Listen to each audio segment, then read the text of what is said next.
ka-mystery, so good morning. Lunes na naman, so umpisa na naman ang ating isang linggong bakbakan sa kalye. Okay, alright, so may nakuha na tayo mga ka-mystery, isang booking na papuntang Sampaloc. So abang-abang tayo ng konti ng may mga kasabay man lang, kahit na regular uli, para takbo na tayo, dire-diretso na tayo doon. Pinakamaganda, Metro Manila din makuha natin. Alright, or kahit Caloocan South. So at least magkadikit lang sila. Yun, pwede din naman Tondo kasi magkalapit lang sila. So ang pinakamaganda pa lang Sampaloc lang din, sa Tamesa, yan, San Andres, Malate. Yun, okay, alright. Para pag-deliver natin doon, mag-aabang na tayo ng booking uli. So another 2 bookings. Okay, so 7:30 na, 1 down. So maaga tayo nakakuha ng booking ngayon. Kanina ko pa to na pick up. Nagkukopi muna tayo, naligo tayo.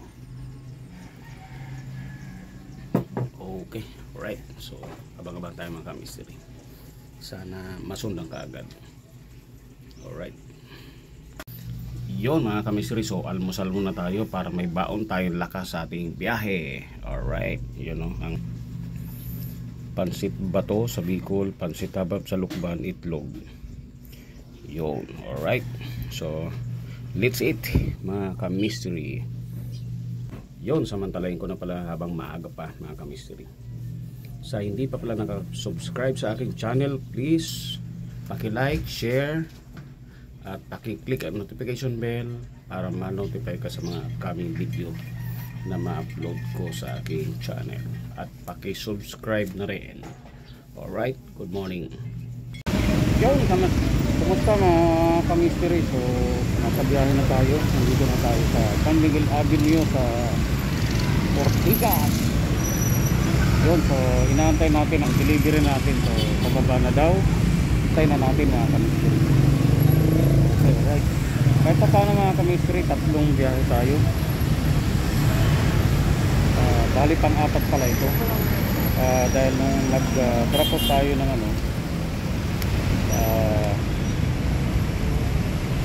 nag-drop off tayo ng Sampaloc, nakakuha tayo na papunta dito. Tapos meron pa tayong passing. Yun, okay, alright. So kahit pa paano, maambon ng ilang lugar mga ka-mystery, so hindi naman nagtutuloy. Okay, alright. So pagkagaling siguro ng Pasig, kukuha tayo sa Quezon City, or paikot-ikot muna tayo. Okay, alright. Yun mga ka-mystery, so nakapag-drop off na tayo dito sa Manggahan, Pasig. So galing dito, mag-aabang tayo ng booking mga ka-mystery. Okay, alright. So dyan tayo Katamisan Street nag-drop off mga ka-mystery. So ito yung number. So kasunod lang naman yan. Okay, alright. So abang-abang tayo mga ka-mystery. Dito lang tayo. So ilalim tayo lagi ng puno para malilim. Alright. Yun mga ka-mystery. So nandito lang tayo sa Tambayan. Nandito ang mga malalakas. So dadalawa lang. Alright. So yung bagging buhay pa. Yun. So mamaya na tayo magkape. Alright, so dito mga ka-mystery, abang-abang ako na booking na Cavite. So maya maya pa tayo po ng booking, mga alas 5. Yun, alas 6, pagitan ng alas 4 alas 5. Dahil susunduin natin yung daughter ko sa Alorica. Alright, 6 na booking na tayo kahit paano. Yun mga ka-mystery, so good evening, good evening. Huminto muna tayo dito sa May Tulay. Yan o. Alright, sa May Tulay. Huminto muna tayo. Yung building na yun doon sa dulo. Malabo ang ating cellphone. Nasa natin.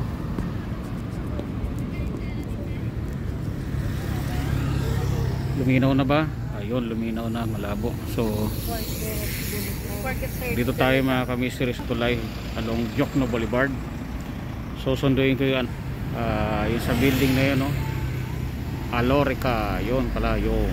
Alright. So yan mga ka-mystery, yung mga bangka na yan, yung mga babiyahe ng yan Alam ko yung Sun Cruiser, yung babiyahe, umiikot yan dyan sa Manila Bay. Ayun yung maraming ilaw na yun, mga barko. Nandyan mga location ng ano ba yun, itong reclamation area. Ayun, no, nandyan, no. Yan, alright. So tumigil muna tayo dito kasi 15 minutes pa naman bago bumaba yung loader ko. So pinapalis kasi ng gwardiya doon pag matagal mag-parking. So mga 3 to 5 minutes move forward na tayo. Okay, alright. Di na tayo kumuha ng booking, mga kamisyon, kasi meron naman tayong dalawang tansa, isang 254 at isang 206. Kahit pa paano 460 yun, tapos nakakuha tayo ng 267 pala kanina na pasahero papuntang Sampaloc. So goods na rin, meron na rin tayo kahit pa paano, nasa 700 pesos yun. Alright, so para hindi rin tayo pagod kay ikot. Alright, sayang yung 13 kanina hindi natin naagapan. Meron sanang 13 na 249. Kala ko kasi mga kamisir ako, wala pala ako, may oras lang. So ito ang sitwasyon dito sa Manila Bay. Yan yung may ilaw na yung mga kamisir. Opisina yan ng DPWH yung nagmamanage sa ganyan reclamation na DOTR pala. Ayun, so maliwanag yung Senate building, hindi pala Senate, GIS building. Okay, nakikihati pala dyan si Senate. Yun, okay, alright. So mga kamisri, maya move forward na ako doon, mga kamisri, sa Alorica na natin iginilid si Red. Yun, no? Hindi naman ganong matraffic ngayon, mga kamisri. So biruin nyo, yan location na yan, mga kamisri, reclamation area lahat yan, tinatayuan ng MOA. Alright, yun, no? So sa mga bumabakbak dyan ngayong gabi, mga kamisri, kasundo at kalalamog natin, ingat-ingat, keep safe, ride safe. So ingat-ingat tayo. So ako kumakalog ng manibela ko ngayon dahil lagi tayo nabubutas. So ang daming binubungkal ng DPWH, mga kamisri. So yari ang bearing natin. Yun. Okay, alright. So ano pala yung bearing ng natin, bull race bearing sa manibela natin na kalog-kalog na.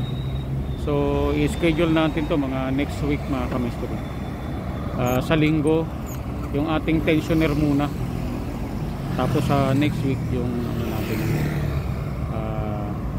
bull race bearing na o knuckle bearing. Alright, yun, mga kamisri. So sa wakas, tapos na ating mga delivery, nakapag-gasolina na rin tayo. So nandito na kami sa bahay.